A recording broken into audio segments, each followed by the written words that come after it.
Hello students, it's Dr. Yu. In this lecture, we're going to learn about emotions. We're going to learn about it in two parts. First, we're going to learn about theories of emotions, because first we have to understand what are emotions and how do they work. And then, once we understand some theories of emotions, we'll then look at some application so we can take the theories and figure out how they can be useful to our everyday interpersonal lives or persuasive lives. So let's get to it. First, there are three general theoretical approaches to understanding emotions. Emotions is a very hard thing to study for a lot of reasons that we're going to discuss as we talk about these theories. But there are three general approaches that can help us make sense of emotions from at least three different perspectives. First, there's the discrete perspective, and I'll go into detail with each of these perspectives. So this is just a preview for now. And then there are the appraisal approaches, and then lastly, the dimensional approaches.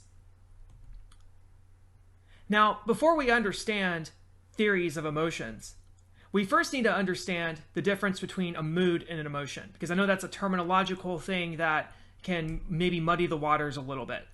So let's understand the difference between these two things. Generally, a mood is something that lasts for a long period of time. A mood can last for days, hours, and an emotion is something that generally lasts for minutes or seconds at best. So when you feel a strong emotion about something, you generally don't stay that way. If you are surprised, you don't stay surprised, for hours. It's generally like a quick feeling, jolt, that kind of thing that you'll feel for a little bit, maybe seconds, minutes at most. But a mood is something that you walk around with. You have this passive state of mind that's affecting every decision that you're making throughout the day. The other thing about moods is they don't have a distinct facial expression. So when we talk about discrete emotions specifically, that's going to be one of the ways they distinguish between moods and emotions. But emotions do have unique expressions, and specifically facial ones, but also emotions can have certain biorhythms and feedbacks as well. Also, a mood may not have a trigger. So you could potentially just wake up in a bad mood, let's say. And sometimes it's not clear what exactly caused you to be in this mood, and sometimes it's chronobiology, it's the time of the day, or it's your sleep patterns, and so you just wake up in a very tired state, and you just feel tired, and you're like in this tired mood. It may not have a trigger though. You just may wake up feeling that way. But an emotion generally has a trigger. There's some kind of stimuli in the environment that causes you to feel something for those brief minutes or seconds. Now, one other thing that we have to understand before we go into theory is, what is an emotion episode? An emotion episode is comprised of 5 different aspects. First, when you encounter an emotional episode, so let's say you encounter some sad news. First, you're going to have a somatic response. And whenever we're talking about somatic responses, we're talking about something that occurs in the brain, and specifically the central and peripheral nervous systems. So you're going to feel that in your nervous system. But then you're going to have a feeling response. And your feeling response is going to have some kind of quality to it of being pleasant or unpleasant. So you have the somatic response in your nervous system, and you'll feel it in terms of it feeling good or feeling bad, or maybe feeling neutral. And then you have the motivation aspect of an emotion episode. What kind of action readiness does this emotional episode cause you to have? If you encounter sad news, for example, you might feel a bad mood, so a negative state of some kind, sadness, maybe you'll cry, something like that. But does it cause you to want to take some particular action? Does it make you want to go out and do something, or does it kind of make you more calm or passive? So motivation ties into that. And then you have the cognitive appraisal, which is how you make sense of this emotional event. So you may appraise the sad news as being sad, and that's why you may feel like it's a bad thing. But then we'll talk about appraisal theory, where maybe you can reframe or reappraise the event so maybe it doesn't lead to those feelings anymore. And then lastly, you have the motor response. And the motor response is going to be aspects of your body that have some kind of reaction to everything else going on. So when you hear sad news, a motor response might be crying, or your facial expressions changing. Those are all motor responses, or your heart rate going down. So all of those things are facial, vocal, or behavioral expressions that just get associated with the emotion. So we think of an emotion episode then being comprised of these 5 things. Now the hard thing is, when you're trying to study emotions, is you have to look at all 5 of these things to really get a comprehensive perspective of what an emotion is. But then you also have to think, prior to an emotion episode, there might be things that would affect my somatic response, or perhaps will affect my motivation, or will affect my cognitive appraisal. Let's say I was having a really, really great day and life was good, and then I get hit with some sad news. Well, maybe my cognitive appraisal might change a little bit. Maybe because I was on such a great high of great news, that sad news brings me lower. It takes my high to a low. Or maybe the opposite. Maybe because I've been in such a great mood and life is good and all that, I get told some sad news, but life is good overall, so I don't appraise it as negatively. So then I don't have the somatic response, and I don't feel as motivated to take care of it. And maybe my motor response is less because of everything that happened prior to the episode. So these are already some challenges facing researchers and scholars when it comes to understanding emotions. And these 3 theories each kind of take a different approach to understanding what an emotion is and how it works. Now, let's talk about the first set of emotions, or theories of emotions, called discrete theories. Now, I picked the balloons as one of the ways to describe or symbolize discrete theories, because one of the key components of discrete theories of emotions is that there are specific innate programs or emotions that the human brain has that are discrete, meaning that you can classify them into clean categories. And these emotions have their own independent neural network that can be found in the brain. So according to a discrete theory of emotions then, and there's different ones, but just as a family of theories, there's going to be a few basic universal emotions that every human has that can be found in the brain because they have their own independent neural network. Now, these independent emotions serve as alert signals. And what we mean is that when you feel an emotion, it's not 100% based on appraisal and how you want to think. Emotions are stimuli in your brain that you can't but help but feel. And a lot of it is ingrained in your brain, so you don't have a choice when you feel a specific emotion. And so your emotions are more or less alert signals in the brain that are activated and stimulated based on a specific stimuli that your brain over thousands of years has learned to respond to. So just kind of repeating this, discrete emotions believe in some basic universal emotions that every human being has that's ingrained in your brain, and it's based on stimuli that's been developed over thousands of years. Now, what are these basic emotions? Well, it depends on who you ask and which discrete theory you want to believe in. But there is some agreement that basic emotions include anger, disgust, contempt, fear, sadness. There's in joy or happiness. Surprise is also included in there.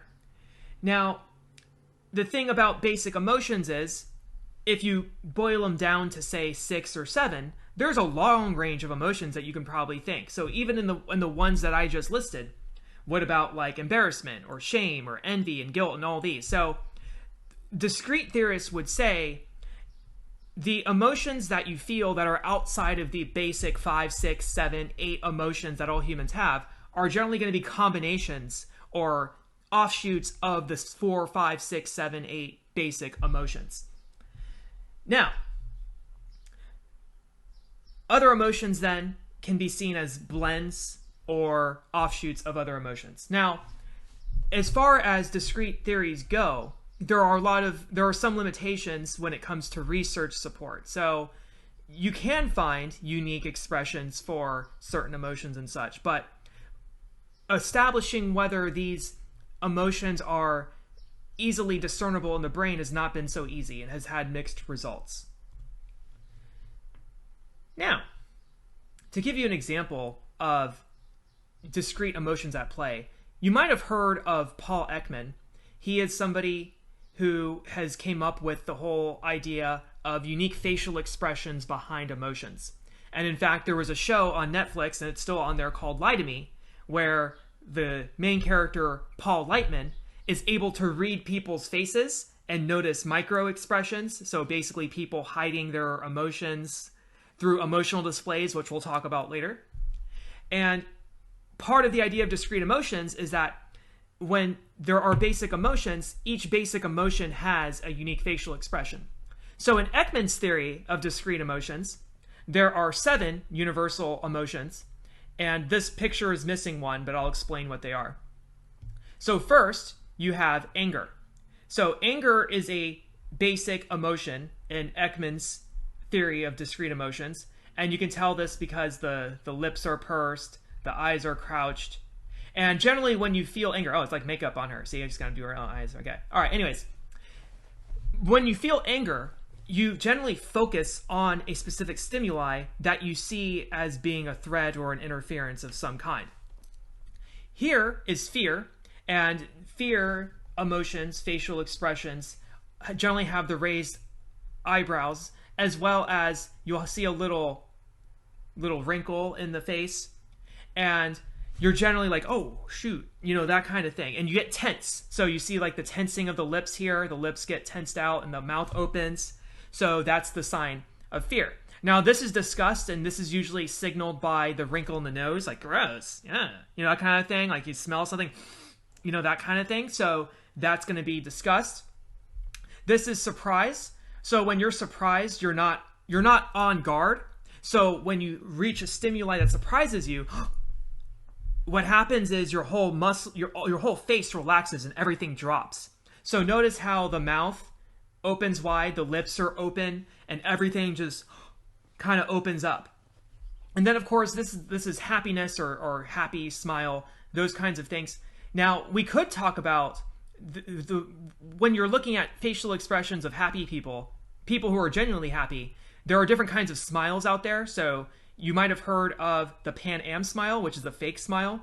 And then there's the Duchenne smile, which is a genuine smile. And the way you tell the Duchenne smile, when people are really smiling, like really happy smiling, you generally see it in a wrinkle in the eye. So the eye is going to change versus a fake smile where there's no change in the eye on the eye level. So that's one way you can tell a real smile from a fake smile.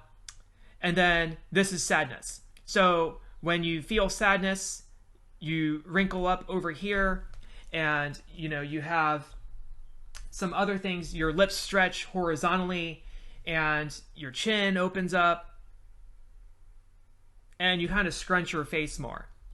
So the one that's missing in this picture is contempt as well, and contempt is kind of it's a side movement on your mouth. But anyways, the idea of discrete emotions then is that you have these discrete basic emotions that are universal to all human beings. And there are universal displays of these emotions too, because they're ingrained in your brain as a program. Now, to go a little further in Ekman's model of emotions, I'll even walk you through how a discrete emotional theorist would approach emotions in terms of making sense of the process of emoting. First, you have the trigger. So the trigger is simply a stimuli in the environment that provokes an emotional response. So let's say you see a ghost. Okay, so that's your trigger. Now, what's going to happen next is there's going to be some kind of appraisal. Now, admittedly, we're going to talk about appraisal theories of emotions, so there's going to be some overlap between Ekman's model and appraisal theories, but generally an appraisal is a psychobiological process of where you're making sense of what a trigger is and its nature towards you. Now, for Ekman, it's subconscious, but there is a little bit of consciousness in it, but it's very subconscious too. So it's going to go you drawing back on thousands of years of things going on in your brain. And in fact, in Ekman's model, what happens is as you make the appraisal, it's matched up with your emotional alert database, which your emotional alert database is a storage of memories and past experiences and evolutionary training that's partially written by your biology and partially written through learning and past experience that influence how you react to something. And so Ekman even says there's like cell assemblies, so there's like associations in your brain between neurons that associate an experience with a certain memory or theme response. And so what happens is you have the trigger, you appraise it in your mind, and your mind compares it to the emotional alert database in terms of how to, here's what I'm seeing, here's the information, what does this match up with in my emotional alert database in terms of how do I respond? And this is all going on very subconsciously, very quickly. And then you have the physiological response. And the physiological response is based on what your emotional alert database says how to respond. So in your emotional alert database, if you have a cell assembly that says when you experience something along the lines of this, increase your heart rate, increase your blood flow to your brain, to your hands, and start punching, okay, that's probably like a fight response. Okay, so that's your physiological response. So you're going to feel that. And once again, that's not something that's going to be totally in your control. It's going to happen automatically without you being able to do much about it. But then you can also think of it when you're thinking about physiological response. So you'll have a response in your autonomic nervous system. So that's going to be like your blood flow, your heart rate, things that you really can't control. Your breathing, I guess to a certain degree you can control, but you don't always think about your breathing. But then also your emotional displays, so those facial displays that we just saw earlier, that's going to be a physiological thing. You can't help but give those facial displays when you're truly feeling those feelings. Now, you might try to mask them, and we'll talk about display rules later, but part of the concept then of lie to me and deception detection is even when you feel an emotion, you're going to still display it. Now, if you try to control it, there's still going to be some microseconds. There's going to be some very short time frame. You know, it could be very short, milliseconds even, where you'll quickly display the emotion. And that's called a micro expression. So a micro expression is you're feeling an emotion, but you just hide it. You try to consciously hide it, but still you can't but help because of reflexes to at least show it at least a tiny bit, even if it's only for a fragment of a second. So when you're doing deception detection, what you have to do is you have to record the person being exposed to a stimuli or a trigger that you think would appraise a specific response, and then watch it in slow-mo to find the micro expressions. And then lastly, you have the refractory state. Now, the refractory state, after you feel an emotion, there's a period of time where you don't think clearly. This happens when you're angry. So if you've ever been angry before, I don't know, somebody waiter got your order wrong. It makes you really mad, okay? So you feel the anger, like, why'd they give me this? You know, that kind of thing. And then, like, you'll feel the anger of, like, the waiter getting the order wrong, and then there's going to be a refractory state where maybe you won't be able to process logically. Like, you won't be able to think clearly. And so that's when you do kind of those things that you probably will regret later because you weren't thinking clearly, and you do things that are just impulsive, and that's really bad. And so the refractory state, you're generally looking for confirming information. You're looking for things that affirm your feelings. So then you go on like Yelp and you're like, man, it's bad, say it bad, you know, that kind of thing. Okay. And then you just look for everything to affirm your feelings and all that. Now the refractory state can last for a few seconds. It doesn't have to last forever, but it can also last for hours. You can feel the refractory state of having been angry for a long time. So that is something to think about. When people are going through an emotion that is causing them to act out, sometimes you just have to leave them alone and let them kind of ride out the emotion. So I've heard of emotions being called waves, like surfing waves, and you just have to let people ride the waves a little bit. And then when the waves calm down, then you can talk to them after the refractory state. Now let's talk about appraisal theories. I picked a window for appraisal theories because one of the themes of appraisal theories is that it's how you frame the emotion more than anything else that influences how you will feel about it. So let's get into it a little bit more. Oops. Now, an appraisal theorist would first off disagree with the discrete theorists in terms of emotions being automatic.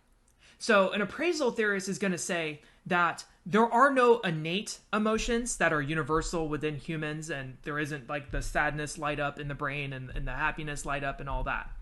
They would also say they're not necessarily automatic, that you do have actually a lot of control in how you feel about something. So the way a appraisal theorist is going to look at emotions is you do have a lot of control and agency. It's not a reflex. It's not something that's totally automatic. There actually is quite a bit of cognition that goes on in emotions that allow us to feel certain ways or not feel certain ways about something.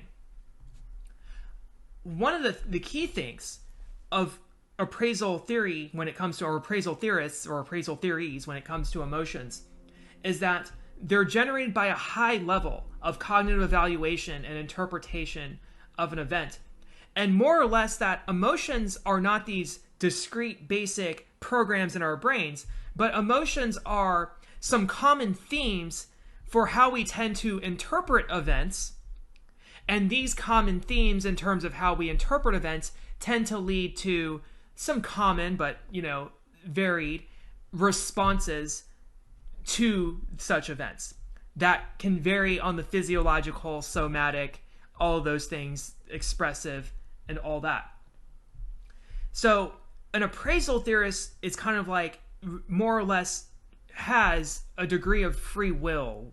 We'll call it free will, I guess, when it comes to appraising stimuli in the environment and being able to allow your cognitions to influence how you feel about something. So free will as in your cognitions and appraisals matter a lot to an appraisal theorist versus a discrete theorist. Your appraisals matter to a degree, but a lot of it is stuff in the past and history and pre-wiring that's going to limit you to a degree. Now, here's the huge sticking point within appraisal theories of emotions. Do appraisals cause emotions, or do emotions cause appraisals? So do I perceive the stimuli first, make a cognitive judgment, and then appraise? Or do emotions and appraisals happen at the same time such that I see something and I appraise it, and there's already an emotional response beginning to occur based on how I'm appraising it, and then they together influence how each happen at the same time? So the emotion governs how I appraise, and my appraising governs how I emote at the same time. So there's some disagreement there about causality. And then there's also disagreement about the phases in which this happens.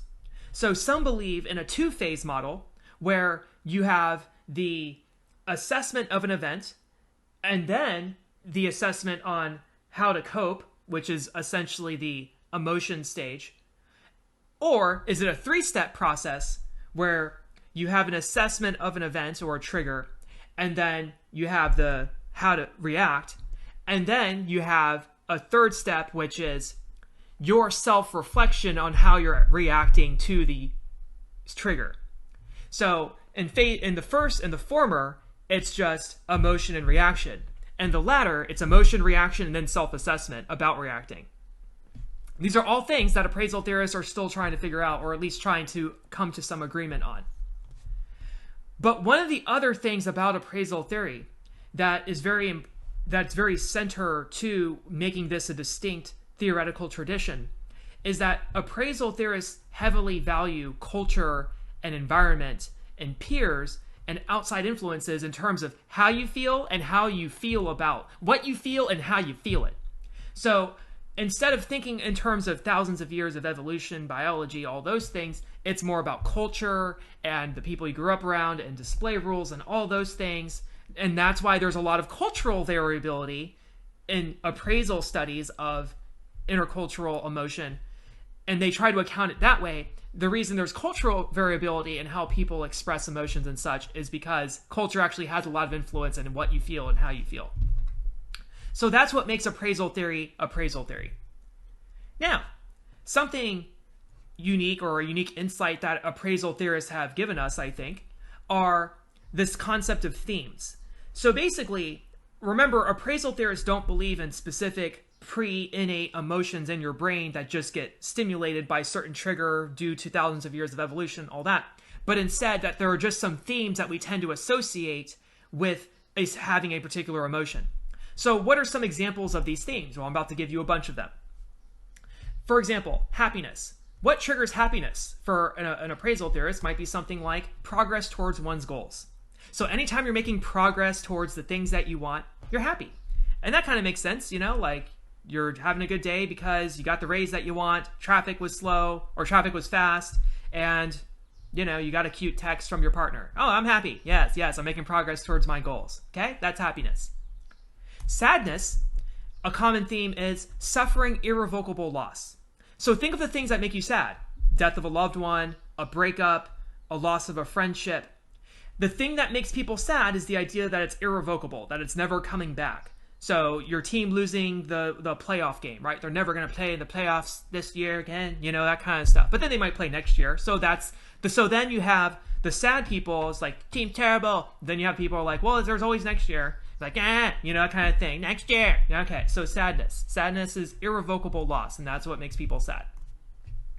And then fear, the common theme seems to be present physical danger. So when you want to make people fearful, you try to find a way to take an idea and make it physically dangerous to them. So if you think about all things that are fearful or that things that make you scared, I don't know, Bigfoot, if he's real, or he or she's real, I don't know if Bigfoot's a guy or a girl, or, you know, getting hit by a car. I mean, all those things are things that make people fearful. But then you also have anger. So what makes people angry? Well, one common theme is interference against your goals. So if happiness is making progress, you're driving on the street and you get a bunch of green lights and life is good. Anger is, I'm driving down the street and then somebody pulls in front of me and cuts me off. Okay, so that makes you angry, right? Because they're cutting in front of your goals. They're interfering with the thing that's in your way. And then anger has a unique emotion, right? At least in discrete emotional theories. Anger has, you know, the rush of blood and your blood's boiling and then you want to like punch somebody. Hopefully you don't punch anyone, but like, you know, you just want to cut somebody out or whatever. You just like want to bang on the table, you know, all that. So that's anger. Then you have disgust. Disgust is toxicity towards an object. So, you know, we looked at that disgust emotion earlier, but basically anything that's regarded as toxic. So noxious to your health, noxious to be around, gross, you know, and gross is just a way of saying, your body saying, don't touch this, don't eat this. But of course, disgust isn't just about food, you know, foods that you don't like. We can attribute disgust to people, like John is disgusting, you know, and all that, and to ideas and ideologies and all those things. But that's more for persuasion. And then you have compassion. So compassion, a common theme when we feel compassion towards something is we recognize the suffering and we maybe feel it ourselves as well. So then empathy. So there's like empathy and sympathy and all those things. But basically compassion is just being able to recognize suffering when you see it and to acknowledge it. And then lastly, you have contempt. And you generally feel contempt about someone, or can feel contempt towards someone when you feel like you're superior to them, even though like you can't express that superiority openly. So you think you're smarter than your supervisor. So you feel a lot of contempt towards them and they like control you and you give you rules like I'm smarter than you know. And then there's like a unique facial expression to contempt too. So it's like a side little mouth thing going on. So these are all themes towards emotions that help us explain why people might be feeling the way they do towards something. Now, this idea of appraising, I think, has some utility. And if you've even been through like a self-help seminar, like Tony Robbins seminar, they're always talking about reframing how you feel and all that stuff. Well, I mean, it's not total horse hockey, according to appraisal theory. This idea of like how we frame an event and how we make sense of it can change how we feel about it. So it's not totally out there. Not totally out there. Lastly, let's talk about dimensional theories. Now, I call it dimensional theories because literally, you can see the picture here, that dimensional theorists tend to think of emotions in terms of there being basically 2 dimensions. Now, I know there's one that thinks of it in 3, but the one we're going to talk about today is just 2 dimensions. Now, what do you mean by dimensions? Okay, so what we mean is this.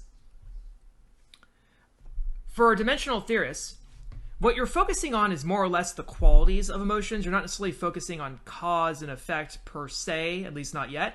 You're focusing on the qualities of the emotional experience in terms of sensations and feelings of the emotion. But secondly, as a dimensional theorist, you're also arguing there's no universality. There's no, like, here's these fundamental pre-programmed emotions in your brain, like a discrete emotional theorist. So there's going to be room for variability and cultural variability and all those things. But one of the key things that an emotional or a dimensional theorist would say is that the better way, instead of appraisals and themes, is to think of emotions in terms of 2 or 3 cognitive systems being at play. And these cognitive systems we can map and make sense of, at least in terms of being dimensions. Okay? So one of the best ways to kind of make this more concrete is to look at Russell's circumplex model. So this would be an example of a dimensional approach to emotions. In Russell's circumplex model, emotions can be seen as an end product between cognitions, most likely occurring between 2 structures at the same time. And these structural systems can be best described as your activation or deactivation structural system. So if I'm just like over here, so activation and then deactivation, and then another system that has to deal with pleasantness and unpleasantness of the feelings. So you have 2 systems at play in your brain. One's related to activation, one's related to pleasantness. Now, when you're talking about activation and deactivation, you're talking about level of arousal or alertness in the brain. So anytime we're talking about your brain or your emotions being stimulated, we call it arousal. Now, I know some of you are having your Beavis and Butthead moment right now. And you're like, arousal. Okay, but yes, that's what we call it, is arousal. Now, so activation is when it's high arousal. There's a lot going on in your brain, high activity. Deactivation, kind of a low activity, low action state. And then, of course, you have pleasant. And I think we all know what pleasant is and feels. It feels good. And probably from a more cognitive standpoint, when something is pleasant, we want to repeat it. It's something that's we desire to repeat as much as we can, versus a unpleasant feeling, something that we don't like to repeat. It's something we try to avoid. This we try to run towards. This we try to run away from, okay? Or at least we try to prevent from happening. And then we can talk about super stimulus, so things that are so pleasant that we become addicted, and then we want to continually repeat it, like junk food or sugar and all those things. But this is not an addiction lecture. But anyways, so according to the circumplex model, then, you can make sense of emotions in terms of, is it low activation or high activation? And then is it pleasant or unpleasant? And these are the brain systems that are working to make you feel a certain way about things. So pleasure is high in pleasantness and low in activation. I mean, it's in fact deactivated. So when you're feeling pleasure, you just kind of take it in and it feels good. It doesn't prompt you to go out and do anything, but just take it in. Or when you feel calm feels really pleasant, but it's also very high deactivation. So it's more like just being chill than anything else. And then, of course, like sadness, it's going to be more unpleasant, and then it's going to be higher deactivation. So when you're sad, you don't really feel like doing anything. That's why when people get depressed, they kind of curl up in a ball and cry. It's just low activation. Versus like anger, or something like that, it's going to be unpleasant, but it's going to be high activation. I know I don't have anger on here, but that would be something that would probably be around here. And then like fear is unpleasant, and it's unpleasant, and there's activation involved. So that's where you either freeze, fight, or flight, if you will. So these are just different ways of thinking about the systems that are at play when you're feeling an emotion, and therefore lead to certain actions or inactions, and then it feeling good or it feeling not good. Okay.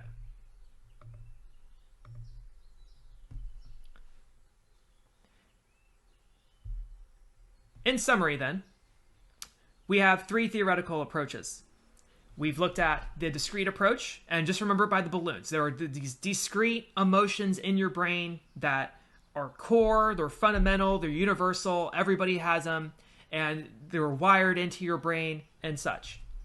Then you have appraisal theories, which very much highlight the ability to appraise and really give a lot of room for cognition to decide how you feel, and more or less our feelings are based on themes that we've just seemed to have acquired through culture and learning and all those things. And then lastly, you have the dimensional approach, which tries to make sense of emotions in terms of 2 or 3 systems at play. And the systems have to do with activation, deactivation, pleasure, and not. And then I can't remember in the 3-dimensional what the third system was. But in any case, those are the 3. Now, can you kind of have some combination approaches? Absolutely. Remember, Ekman's model does allow for some appraisal. He just doesn't give it a lot of room. He gives it some, but not a lot. But yeah, I mean, you could potentially try to take a little bit from each and try to come up with a mega theory and such. But I just don't know of any that really do that well, at least at this time. That was a lot of theory that you got thrown at in a very short or maybe lengthy period of time. But in any case, now that you've gotten to see at least 3 theories of emotions, you'll now want to watch part 2, which I then do some very clear applications of emotions to the material at hand regarding interpersonal communication and possibly persuasion too. So watch part 2 and learn more from that.